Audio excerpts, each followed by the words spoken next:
नमस्कार दोस्तों, मेरे YouTube चैनल पर आप सभी का स्वागत है। मैं अभिषेक मिश्रा। हम लोग पिछली वीडियो में पढ़े थे एक मनोवैज्ञानिक को जिसका नाम है अल्बर्ट बंडूरा।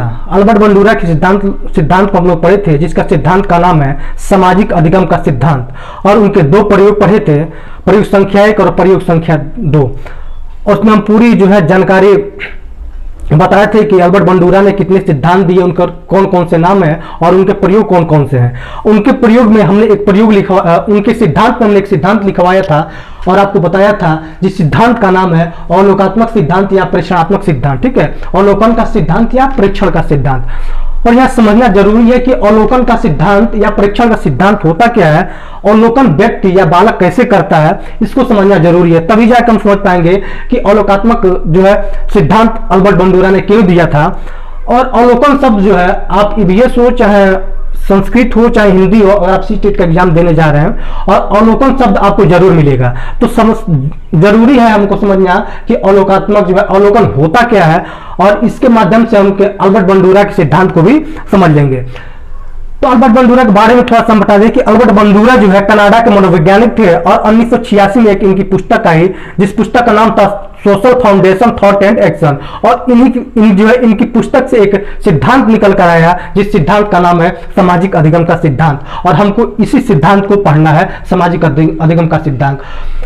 अगर आप पहले वीडियो को नहीं देखे हैं अल्बर्ट बंडूरा के बारे में, तो आप हम डिस्क्रिप्शन में इसके लिंक डाल देंगे, वहां से आप जाके देख लीजिएगा। ठीक है, और तभी जाके अल्बर्ट बंडूरा के बारे में आप जान पाएंगे। और वाकई में बता रहा हूं कि एक बार अल्बर्ट बंडूरा का वीडियो देखने के बाद से आपको कोई कंफ्यूजन नहीं रह जाएगा कि अल्बर्ट बंडूरा के सिद्धांत में, और आपको पूरी तरीके से समझ में आ जाएगा कि अल्बर्ट बंडूरा ने क्या बताया, उनके प्रयोग किया है, उनके सिद्धांत किया गए हैं। हमने उन्हें 6 सिद्धांत लिखवाया था, उसी सिद्धांत में एक नाम है इनका अवलोकन का सिद्धांत या प्रेक्षण का सिद्धांत। तो जानना है कि अवलोकन क्या है। तो पहले देखते हैं अवलोकन 4 चरणों में बटा हुआ है। अवलोकन इन्हीं 4 चरणों में हम करते हैं और इन्हीं के माध्यम से हम अवलोकन करते हैं। तो पहला इसमें शब्द लिखा हुआ है अटेंशन। ठीक है, और इसका हिंदी नाम है अवधान। और दूसरा लिखा हुआ है रिटेंशन, जिसका मतलब होता है धारणा। और तीसरा हम लिखे हैं रिप्रोडक्शन, जिसका मतलब होता है पुनर्उत्पादन या पुनरुत्पाद। और चौथा है जिसका अंग्रेजी में लिखा है मोटिवेशन, जिसका हिंदी अर्थ होता है अभिप्रेरणा। और यहां से देखेंगे मित्र कि अवधान होता क्या है। ठीक है, अवधान का शाब्दिक अर्थ होता है ध्यान से देखना। अवधान का मतलब होता है ध्यान से देना, ध्यान से देखना, अटेंशन।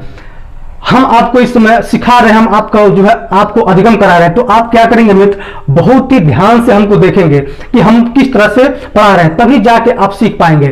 तो इसी को हम कहेंगे अवधान। पहले हम क्या करेंगे, पहले आप क्या करेंगे, हमको बहुत ही ध्यान से देखेंगे, हमारी व्यवहार का अवलोकन करेंगे, हमारी पढ़ाने का क्या करेंगे, आप अवधान करेंगे, बहुत ही ध्यान से देखेंगे, तब जाके आप क्या करेंगे, अवलोकन करेंगे।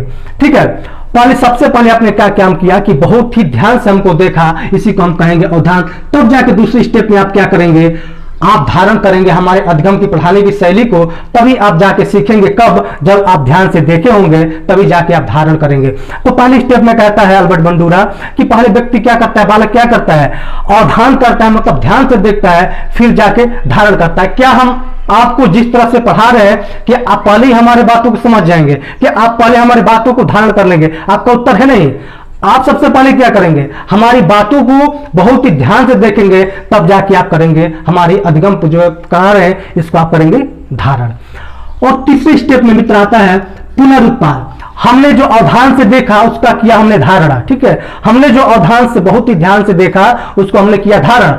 और तीसरे स्टेप में आता है पुनरुत्पाद, रिप्रोडक्शन। ठीक है, पुनरुत्पाद का मतलब होता है पुनः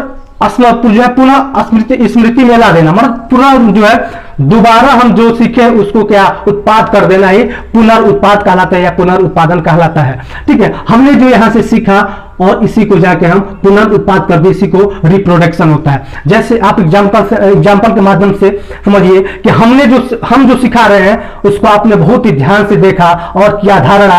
अब क्या करेंगे, आप सीटेट का एग्जाम देने जा रहे हैं, पीटेट का एग्जाम देने जा रहे हैं, रीट का एग्जाम देने जा रहे हैं, और हमने जो पढ़ाया, हमने जो आपको अधिगम कराया और हुबहू वही क्वेश्चन आ गया अल्बर्ट बंडूरा से, तो आपने आप वहां क्या करेंगे, इसका पुनरुत्पाद करेंगे और वहां जाके आप जो सही आंसर है आप वहां जाके टिक करेंगे, इसी को हो जाएगा, इसी को हम कहेंगे पुनरुत्पाद। एक बार फिर समझते हैं, जो हमने आपको पढ़ाया आपने बहुत ही ध्यान से देखा, अवधान किया, फिर आपने किया धारण, और जाके आपने एग्जाम में सी-टेट का एग्जाम हो, यूपी-टेट का एग्जाम हो, रीट का हो, आपने जाके वो क्वेश्चन हल किया, मतलब पुनरुत्पाद किया।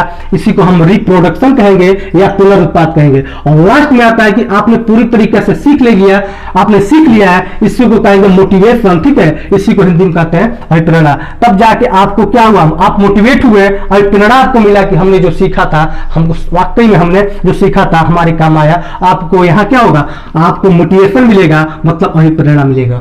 और इसी चारों चरणों से होकर गुजरता है जिसको हम कहते हैं अवलोकन, ठीक है। ये चारों जो है चारों चरणों से होकर जब हम सीखते हैं, इसी को हम कहते हैं क्या, अवलोकन, ठीक है। आप ये समझ गए होंगे आप कि अवलोकन और परीक्षण होता क्या है। तो इन्हीं 4 चरणों से होकर गुजरते हैं जिसको हम कहते हैं अवलोकन। और मेरे मित्र, ये चारों चरण आप अच्छे तरीके से सीख गए होंगे, ठीक है। और हमने आपसे कहा था कि हम इनके सिद्धांतों को रटाएंगे नहीं, आपको बता देंगे और आप याद कर लेंगे ट्रिक के माध्यम से, ठीक है। और यहां हमने लिखा हुआ है इनके ट्रिक, जो इनके सिद्धांत जो है, इनके 6 सिद्धांत हमने जो बताया था, हमने कहा था कि इन 6 सिद्धांतों को ट्रिक के माध्यम से आप याद कर लेंगे, ठीक है। तो हमारा ट्रिक जो है, लेंगे आसाराम को, ठीक है। हमारा जो ट्रिक रहेगा आसाराम से बनेगा, देखेंगे, ठीक है। हंसिएगा मत, आसाराम से ट्रिक बनाएंगे और हम पूरे इनके सिद्धांत को समझेंगे कि आसाराम से हम कैसे अल्बर्ट बंडूरा के सिद्धांत को समझते हैं, ठीक है। तो पहला सिद्धांत कहता है आदर्श का सिद्धांत, ठीक है मेरे मित्र। पहला सिद्धांत कहता है आदर्श का सिद्धांत। जितने भक्त, हजारों करोड़ों की संख्या में भक्त थे आसाराम के, ठीक है। इस गधे व्यक्ति का जो है हजारों की संख्या में, लाखों की संख्या में इस गधे के क्या थे, चेले थे। मेरे कहने का मतलब है कि चेले गधे थे, चेला तो आसाराम था। जब चेला आसाराम गधा था, जबकि चेले क्या थे, चेले तो इनके आदर्श को मान के इनके चेले बने थे, गधे ये नहीं थे, गधा तो आसाराम था, ठीक है। और यहां से समझेंगे आसाराम के हजारों भक्त, लाखों भक्त थे और इनको क्या मान बैठे थे, आदर्श मान बैठे थे, ठीक है। आसाराम को क्या मान बैठे थे, आदर्श मान बैठे थे। और इनके आदर्श को मान बैठे थे और इनके लाखों शिष्य बने हुए थे। क्या आपने कभी सोचा है कि जो आदर्श माने थे, क्या ऑटोमेटिक इनको आदर्श मान बैठे थे? नहीं, आपका उत्तर है नहीं। पहले भक्तों ने क्या किया था, इनका अवलोकन किया था। आदर्श मानने के बाद से इनका क्या किया, अवलोकन किया। और अवलोकन किसने किया, एक करता था क्या, प्रवचन, करता था सत्संग, ठीक है। आसाराम करता क्या था, प्रवचन करता था, सत्संग करता था। तो भक्त किया गए, अवलोकन किए, इनके प्रवचन का सत्संग किए, ठीक है। और इनके सत्संग का और प्रवचन का अवलोकन किए, फिर इनको क्या किए, धारण किए, ठीक है। इनके शिष्य बने। पहले के इनको आदर्श माना, दूसरे स्टेप में इनके प्रवचन और अब जो है सत्संग को अवलोकन किया, फिर जाके क्या किए, इनके प्रवचन और इनके व्यवहारों को क्या किया, धारण किया। और चौथे स्टेप में जब आप आएंगे तो कहता है इनकी सबलीकरण, ठीक है, सबलीकरण। इनके जब धारण कर दिया तो इनके व्यवहारों को, इनके आदर्श जो माने थे, इनके व्यवहारों को क्या किया, वो सबलीकरण मतलब प्रचार करने लगा, सबलीकृत करने लगा, उनके व्यवहारों को अपने जीवन में उतारने लगा। सबलीकरण मतलब जो है प्रबल होता है, मजबूत होता है। तो इनके व्यवहारों को क्या किया, वो मजबूत करने लगा और अपने जीवन में उतारने लगा। लेकिन बात यहां बनती नहीं है। बाद में पता चलता है कि गधा आसाराम बलात्कारी है, एक रेपिस्ट है, एक महामूर्ख आदमी है जो है आसाराम। फिर भक्त करता क्या है, यहां से जो सबलीकरण कर रहा था और क्या करेगा, यहां से निर्बलीकरण करने लगेगा, ठीक है। सबलीकरण जो कर रहा था यहां से वो निर्बलीकरण करने लगेगा और इनके व्यवहारों को क्या कर देगा, रिजेक्ट कर देगा और समझेगा कि आसाराम एक बलात्कारी है, एक असामाजिक जो है व्यक्ति है। और यहां से अल्बर्ट बंडूरा का सिद्धांत हम लोग कैसे देखेंगे, हमने बताया था आदर्श, ठीक है, प्रतिरूपण और निदर्शन। हमने 3 सिद्धांत यहां से बताया था। आदर्श, यहां से हम इसको मिटाते हैं, ठीक है। यहां से हमने बताया था आदर्श, निदर्शन और प्रतिरूपण, ठीक है। प्रतिरूपण इसका मतलब होता है मॉडल। भक्तों ने क्या किया, आसाराम को मॉडल माना और इसी मॉडल को मान के उनको क्या किया। तो यहां से 3 सिद्धांत हुए, आदर्श का सिद्धांत, निदर्शन का सिद्धांत और प्रतिरूपण का सिद्धांत। इन तीनों का मतलब अंग्रेजी में होता है मॉडल, हमने आपको बताया था। यहां से 3 सिद्धांत हुए और इसी का अवलोकनात्मक सिद्धांत हमने आपको अभी बताया इसमें।